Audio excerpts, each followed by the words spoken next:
नमस्कार दोस्तों, स्वागत है आपका ध्रुवी हिंदी क्लासेस में। आज हम आदिकाल पढ़ रहे हैं, जो एक जिसका पहला भाग है ये, और ये बहुत सारे पार्ट्स में बनेगा क्योंकि आदिकाल थोड़ा लंबा चौड़ा है, इसमें बहुत सारे चीज़ें पढ़ने की होती है। और आप प्लीज़ वीडियो को पूरा ज़रूर देखिए, उसे लाइक कीजिए, शेयर कीजिए, सब्सक्राइब कीजिए। और ये देखिए, हम आदिकाल में पहले तो पढ़ना क्या होता है हमें आदिकाल में जैसे कि हमें सबसे पहले उसकी विशेषता प्रवृत्तियाँ क्या है, मतलब ऐसा क्या रहा कि आदिकाल की मतलब हमें ये साहित्य लिखना पड़ा, या हमें आदिकाल का क्या रहा ऐसे, और उसकी प्रवृत्तियाँ क्या रही, वहाँ का वातावरण कैसा रहा, कैसा समय रहा, और परिस्थितियाँ वगैरह सब ऐसे। और फिर पढ़ेंगे हम इसमें हिंदी की प्रथम कवि। मतलब देखो, प्रथम कवि सब विद्वानों ने अलग अलग माना है, तो उसमें हम ये देखेंगे जैसे राहुल सांकृत्यायन ने सरहप्पा को माना है। और ऐसे आगे बताऊंगी मैं इसके बारे में पूरी डिटेल से कि किसने किस किस को माना है, प्रथम रचना किसको किसने माना है। हाँ, हालांकि ये है कि प्रथम रचना सबने एक सम्मत होकर एक ही रचना को माना, लेकिन हाँ, प्रथम कवि जो है वो सब विद्वानों ने अपने अपने हिसाब से अलग अलग माना है, क्योंकि समय अलग बताया उन्होंने। जैसे किसी ने तो 700 से शुरू किया आदिकाल को या हिंदी साहित्यिक इतिहास को, किसी ने 750 से किया। अब जैसे रामचंद्र शुक्ल ने 1050 से माना, और जो गणपति चंद्र शुक्ल थे उन्होंने 1184 माना। ऐसे करके सबने अलग माना, तो ये अलग आना ही स्वाभाविक है कि उनका प्रथम कवि भी अलग होगा। क्योंकि अगर किसी ने 700 माना है तो वो अपभ्रंश के किसी कवि को मानेगा, और किसी ने 1050 से माना हो तो वो उस हिसाब से मानेगा। तो ये ऐसा रहा इसमें। फिर ये इसमें आदिकाल का रासो साहित्य, ये आपको पता है यहाँ से सवाल आते ही आते हैं, चाहे कोई सा भी एग्ज़ाम हो। आप चाहे फर्स्ट ग्रेड दे रहे हो, चाहे नेट दे रहे हो, चाहे जेआरएफ, चाहे पीएचडी के लिए अप्लाई कर रहे हो, किसी भी एग्ज़ाम में जिसमें आपका दूसरा सब्जेक्ट हिंदी साहित्य है, वहाँ पे आदिकाल रासो साहित्य में से जैसे पृथ्वीराज रासो है, अपने आपको पता है बीसल देव रासो है, तो ये रासो साहित्य इसमें पढ़ेंगे अपन। चौथे नंबर पे पढ़ेंगे अपन काव्य, रास काव्य, जैन साहित्य। अब देखो, रासो साहित्य और रास काव्य में थोड़ा सा फर्क है। ये अपने राजस्थानी भाषा है या अपभ्रंश है, उसमें लिखा गया, चारण और भाटों के द्वारा लिखा गया। जो रास काव्य है वो जैन कवि के द्वारा लिखा गया, ये जैन कवि थे उनके द्वारा लिखा गया।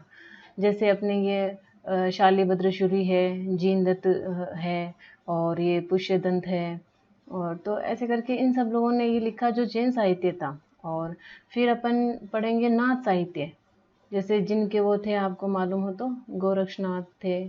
तो इनके नाथों में क्या इनकी विचारधारा रही, क्या प्रवृत्तियाँ रही, इन्होंने इनके क्या सिद्धांत रहे, इनकी विशेषताएं क्या रही, ये पढ़ेंगे हम इसके अंदर। फिर सिद्ध पढ़ेंगे। अब सिद्ध आपको पता है, जो बौद्ध धर्म आगे चल के जब डिवाइड हुआ था, वही वज्रयानी जो है वही आगे जाके सिद्ध कहलाए। आपको पता हो तो जो वज्रयानी थे, जो बौद्ध की ही एक शाखा थी, वही आगे जाके सिद्ध कहलाए। ये हम इसमें पढ़ेंगे। फिर आगे पढ़ेंगे आदिकालीन अपभ्रंश रचना। अब जैसे अपभ्रंश रचनाएं भी इसमें थी कुछ, वो आगे बढ़ेंगे इसमें। और ये स्पेशल है इसमें कि विद्यापति और अमीर खुसरो, तो ये अलग से पढ़ेंगे हम इसमें। आदिकाल में ये भी आदिकालीन कवि थे, तो इनका भी अलग से पढ़ेंगे। फिर अन्य फैक्ट्स में जो भी बचा कुचा रहेगा, शुरू से लेके अंत तक जितना भी हमारे रहेगा इसमें, वो हम सब इसमें देख लेंगे, ठीक है। और अब इसके आगे हम देखेंगे कि आदिकालीन परिस्थितियाँ कैसी रही हमारी जो आदिकाल जो हमने लिखा, जो साहित्य लिखा, वो हमने लिखा ही क्यों, ऐसी क्या परिस्थितियाँ बनी हमारे वहाँ की, और क्या विशेषता रही उनकी, तो ये हम थोड़ा देखते हैं। इससे क्या आपकी आदिकालीन एक पृष्ठभूमि बन जाएगी दिमाग में, कि मतलब आप जैसे कोई सवाल आएगा ना जब अप्लाइड वाला, सत्य सत्य वाले या मिलान वाले, या जिसमें 4 बहुत लंबी चौड़ी लाइनें होती है और इसमें हमें छांटना होता है कि कौन सा कथन सही है और कौन सा कथन नहीं है, तो वहाँ पे आपके ये प्रवृत्ति और विशेषताएं दिमाग में अच्छा डाटा फीड होना चाहिए कि वहाँ का समय कैसे था। अब जैसे आदिकालीन जो समय है ना, एक्चुअल में 750 या 700, ये यहाँ से लेके लगभग 1375 या अपन 14वीं सदी तक मान सकते हैं, ठीक है। तो ऐसे करके हम 700 से लेके 14वीं सदी तक, यानी 7वीं शताब्दी से लेके 14वीं शताब्दी तक हम आदिकालीन साहित्य को मान सकते हैं, क्योंकि इसमें सब जो कवि थे उनका अलग अलग विचारधारा रही, तो इसलिए हमें यहाँ से यहाँ तक। अब यहाँ पे देखिए इनकी क्या क्या रही है, कि राजनीतिक परिस्थितियां कैसी रही, मतलब राजनीतिक जो हमारा क्षेत्र था वहाँ ऐसा क्या हुआ कि हमें आदिकालीन साहित्य हमारा कैसा क्या लिखा गया, कैसे ग्रंथ लिखे गए, उन परिस्थितियों का हमारे हिंदी साहित्य के इतिहास पे क्या प्रभाव पड़ा। तो ये हम देखेंगे यहाँ पे कि ये देखो, आपको पता हो तो 7वीं सदी के आसपास, 6ठी 7वीं के राजनीतिक परिस्थिति ये है कि हमारे हर्षवर्धन का समय था। राजा जो हर्षवर्धन थे उनका था, उनकी मृत्यु लगभग 704 विक्रम संवत में हुई। ठीक है, ये देखिए आप यहाँ हर्ष लगभग 704 विक्रम संवत के आसपास। ठीक है, यहाँ इनकी मृत्यु हुई। अब क्या है कि जितना भी हमारा साम्राज्य था भारत का, जो वो क्या सब अलग अलग टुकड़ों में खंडित हो गया, तो बहुत सारे यहाँ खंड बन गए। अब यहाँ ये क्या हुआ कि अब खंड बट गए तो सारे राजा क्या सोच रहे थे कि कोई सोच रहा था कि मैं अपना राज्य बचा लूं, और आपसी मेलजोल में ही सब उलझे हुए थे। और इधर से ऊपर से जो बाहरी आक्रमण थे वो लगातार हो ही रहे थे भारत पे। तो अपने जो राजा थे वो क्या है कि अपने खुद के गृह क्लेश में उलझे हुए थे। वो क्या खुद के गृह क्लेश में, उनको पूरे जो राष्ट्रीयता थी, एक राष्ट्रीयता होनी चाहिए, वो नहीं थी उसमें। जैसे आपको मालूम हो तो उत्तर पश्चिमी की सीमा में विदेशी आक्रांत भी बहुत हो रहे थे। जैसे अपने यहाँ पे 10वीं शताब्दी में आपको पता हो तो महमूद गजनवी आया था, और 12वीं शताब्दी में मोहम्मद गोरी। तो ये लगभग इसी शताब्दी में आदिकाल का ही समय है, ये आप ध्यान रखिएगा अभी भी। ठीक है, जैसे ये 11वीं सदी में महमूद गजनवी, और 12वीं सदी में लगभग, जैसे आपको पता है वो 1192 मोहम्मद गोरी आया था अपने पृथ्वीराज चौहान के साथ में, ये पानीपत का तराइन का प्रथम युद्ध हुआ था। ठीक है, तो ये इस टाइम में तो ये भी अपने बहुत परेशानी का कारण बन रहा था, परिस्थिति बड़ी खराब थी अपने यहाँ पे। और जो राजाओं में थे राष्ट्रीयता संकुचित थी, राष्ट्रीयता तो थी लेकिन संकुचित। अब संकुचित कैसे कि वो चाहते थे कि वो अपने अपने क्षेत्र को बचा ले। अब यहाँ से अगर कोई आक्रमण हो रहा है तो उन्हें, जैसे किसी दूसरे राज्य पे हो रहा है, ठीक है, जैसे ये राज्य है और यहाँ पे कोई और बहुत सारे राज्य हैं, और इस राज्य पे अगर कोई विदेशी आक्रांत हो रहा है तो ये राज्य सोच रहा है कि इस पे हो रहा है, मुझे इससे क्या मतलब, मैं तो सेफ हूँ। पर वो ये नहीं समझ रहा है जो विदेशी आक्रांत यहाँ आक्रमण कर रहा है वो कल को हमें भी तो करेगा। तो यहाँ पे संकुचित राष्ट्र थे, सब अपने आप को बचाने की कोशिश कर रहे थे, किसी में पूरे भारत के प्रति हो ऐसा राष्ट्रीयता बहुत कम मिल रही थी उसको देखने को। और एक और जो थे कवि थे, तो इस प्रकार इनका साहित्य पे क्या प्रभाव पड़ा, ये देखिए कवि जो क्या है वो तलवार के गीत, मतलब तलवार का मतलब है कि जब वो क्या करते हैं कि उनके साथ भी तो जाते थे, बहुत सारे कवि ऐसे थे जो मतलब अपने राजाओं के साथ, उनके दरबारी तो कवि थे ही, लेकिन वो उनके साथ में वहाँ लड़ाई झगड़े और जो युद्ध होते थे उनमें भी जाते थे, वहाँ पे तलवार का भी उनमें शौर्य प्रदर्शन करते थे अपने वहाँ पे। तो वो उनका देखा, आंखों देखा हाल जो था वो लिखने में बड़े सक्षम थे, और बहुत सुंदर तरीके से उन्होंने लिखा भी है। आगे मैं बताऊंगी इसके बारे में जब ऐसी परिस्थितियां आएगी, तो जैसे इसमें जो सांस्कृतिक और जो साहित्यिक परिस्थितियां उसमें ये बताऊंगी मैं आपको। तो ऐसा करके, और ये थोड़ी परिस्थिति यहाँ की राजनीतिक परिस्थिति ऐसी थी यहाँ पे, तो इसलिए साहित्य भी क्या उस प्रकार का लिखा गया, उसमें राष्ट्रीयता की कम, अधिकतर कैसे था, वीरता, वीरता लिखा गया या श्रृंगार लिखा गया, तो ऐसे साहित्य लिखे गए, तो ये साहित्य पे एक प्रभाव पड़ा। अब ये हुआ धार्मिक परिस्थितियां, धर्म कैसा था, धर्म उस टाइम क्या, पहले हमारे वैदिक जो सनातन धर्म चल रहा था उसमें अब धीरे धीरे क्या है कि आदिकाल में आते आते हमारे सिद्ध, नाथ, जैन ये सब आ गए। धार्मिक परिस्थितियों में क्या था कि सिद्ध आ गए अपने, ये नाथ आ गए, ये जैन आ गए, आपको पता भी, हमें ये आदिकाल में पढ़ना भी है ये तीनों।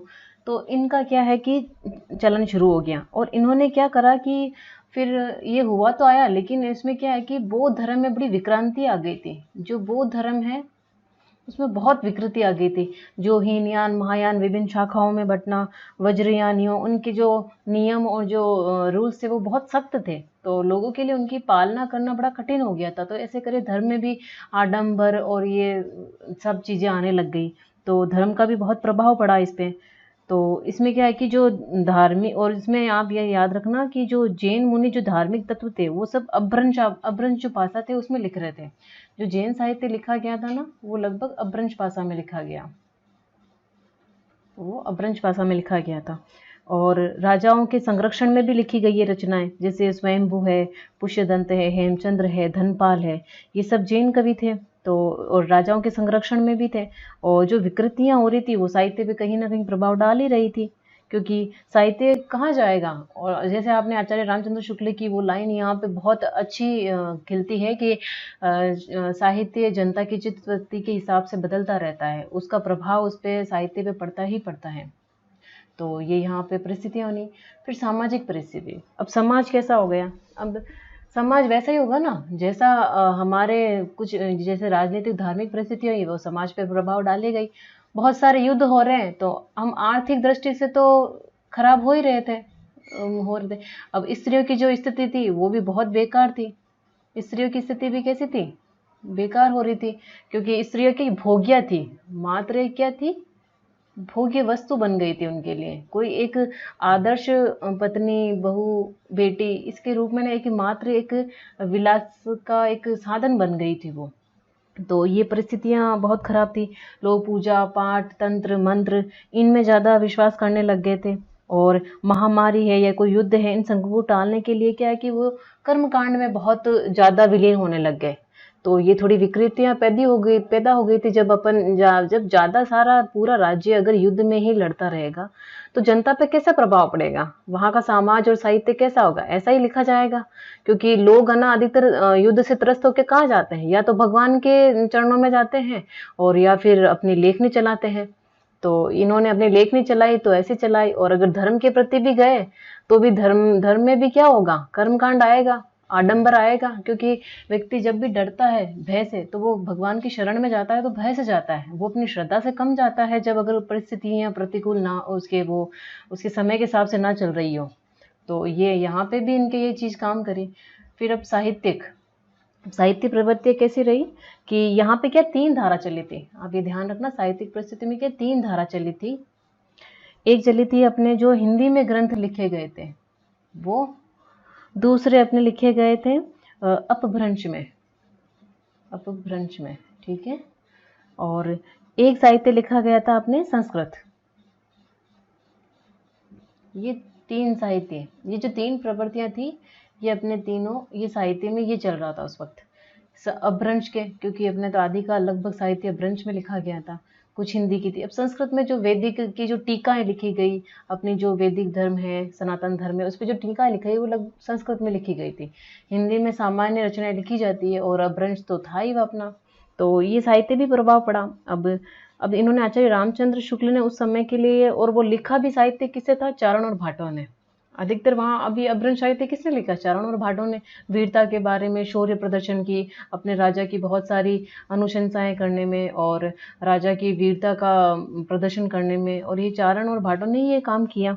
तो आचार्य रामचंद्र शुक्ल ने एक यहाँ पे एक टिप्पणी की थी कि उस समय जो भाट और चारण थे वो किसी भी राजा, अपने जिस भी राजा के आश्रय में रहते थे, वहाँ के लिए पराक्रम, उसकी विजय, और अगर उसने किसी कन्या का हरण किया तो उसके मतलब उस पे होकर अतिशयोक्ति वर्णन किया उन्होंने बहुत ही। और रण क्षेत्रों में जाकर वीरों का जो हृदय है वो एक उत्साह से भरते थे।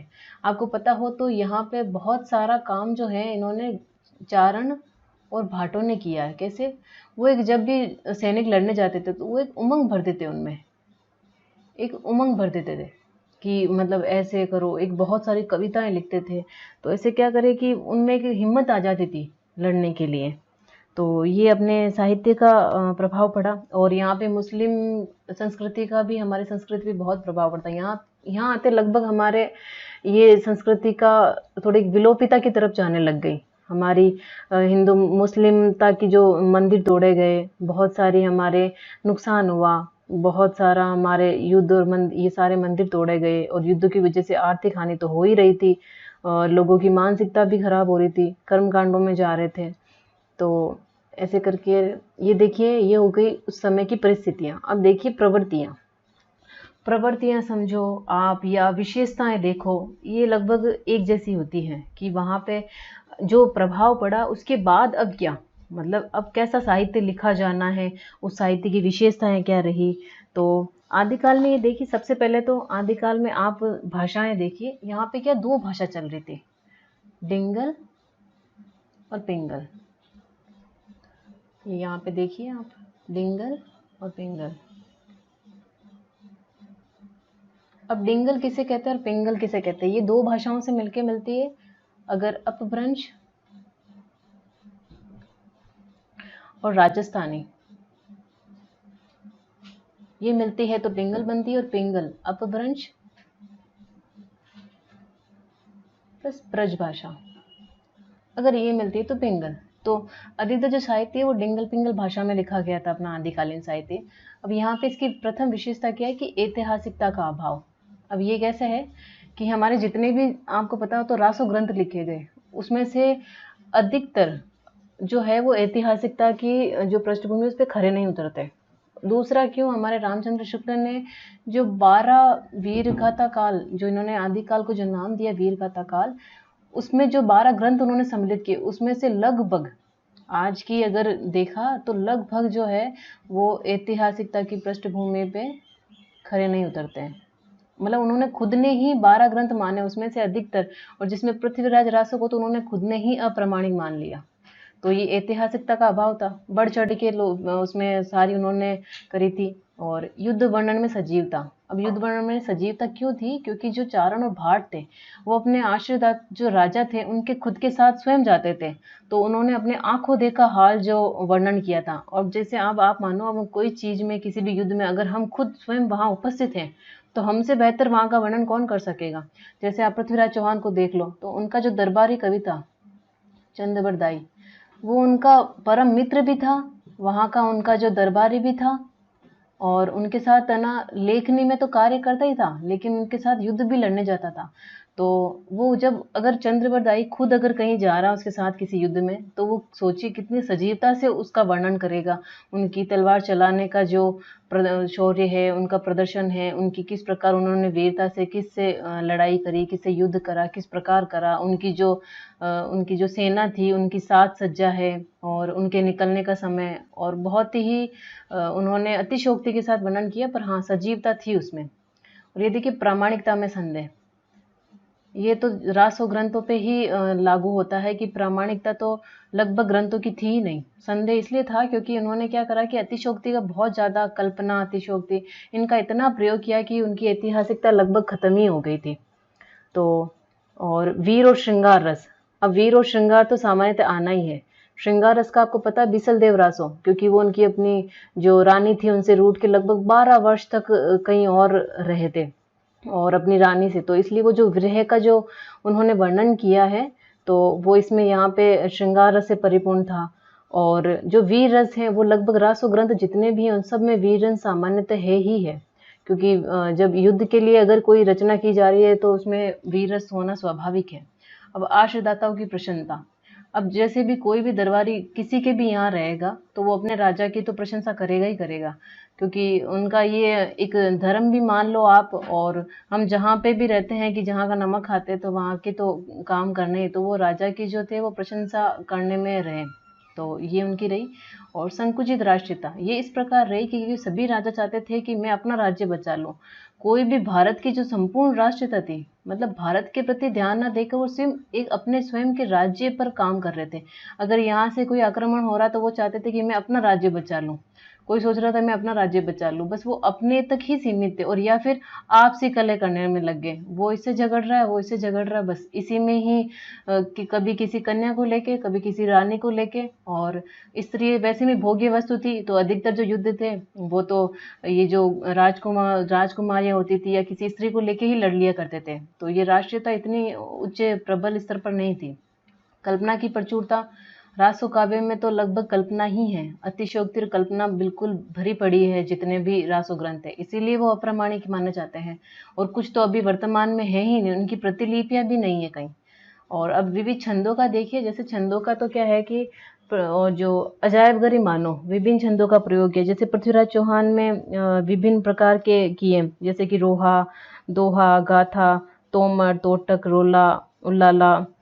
तो ये इनकी बहुत सारी इन्होंने छंदों का प्रयोग किया। भाषा जो है मैंने आपको बता ही दी, डिंगल और पिंगल, ये दोनों भाषाओं का रूप मैंने बता दिया कि किस भाषा में कौन सा आएगा।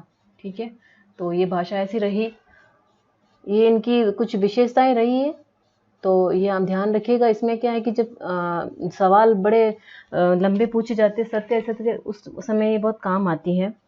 अब ये देखिए इसमें प्रथम कवि और प्रथम रचना, यहाँ पे क्या सब लोगों ने अपने अपने हिसाब से अलग अलग मांगा। जैसे राहुल सांस्कृत्यायन है, उन्होंने सरहपा को माना है, हालांकि इनकी एक ही रचना प्राप्त होती है जो दोहा कोश है, और वो भी मूल रूप से में नहीं है, उसके टुकड़े ऐसे दोहे बिखरे हुए छंदों में मिलते हैं हमें। तो इन्होंने सरहपा को माना है।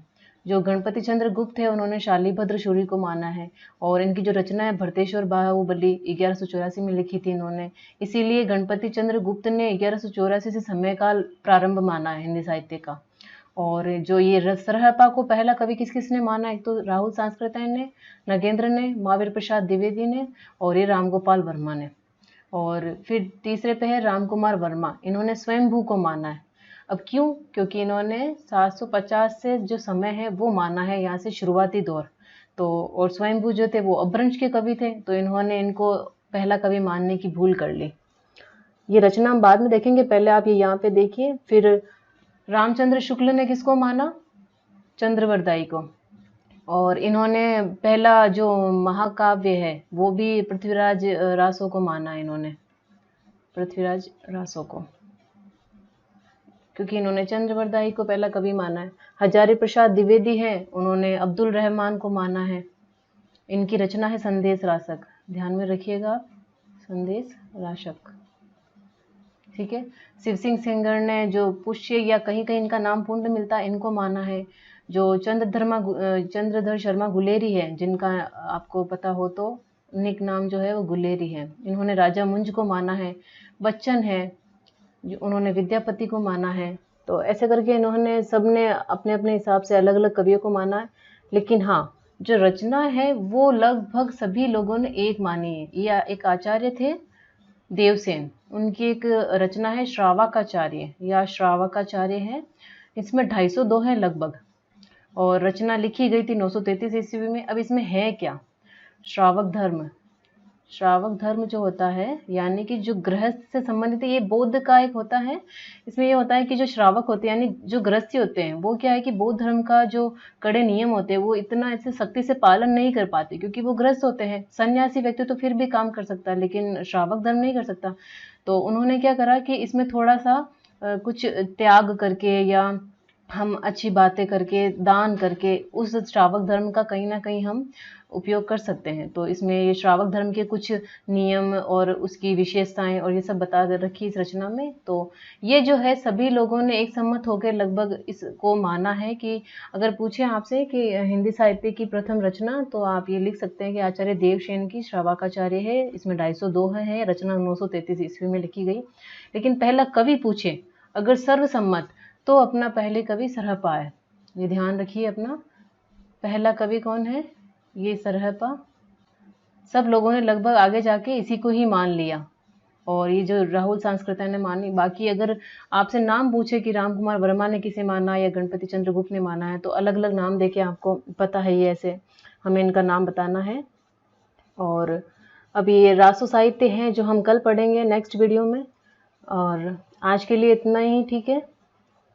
ये एक बार देखिए आदिकाल की सारी क्या क्या पढ़ने थे, ये आदिकाल की प्रवृत्तियाँ और विशेषताएं। मैंने आपको प्रवृत्तियाँ जो विशेषताएं बहुत अच्छे से बताई है, उनका समय की कैसी क्या रही है, और प्रवृत्ति यानी विशेषताएं लगभग ये भी मैंने बता दी आपको। प्रथम कवि किसने किसको माना है ये बताया है, और प्रथम रचना बता दी मैंने आपको। और ये रासो साहित्य, इसके बारे में हम कल पढ़ेंगे, ठीक है। वीडियो को लाइक कीजिए, शेयर कीजिए, चैनल को सब्सक्राइब कीजिए, और पूरा वीडियो ज़रूर देखें, क्योंकि जब तक पूरा वीडियो आप देखेंगे नहीं आपको पता नहीं चलेगा। कई बार ऐसी चीज़ें होती है जो हमें बहुत यूज़फुल होती है। तो ये हम बाद में पढ़ेंगे नेक्स्ट वीडियो में। मिलते हैं नए टॉपिक के साथ, नए अच्छे वीडियो के साथ। Thank you so much.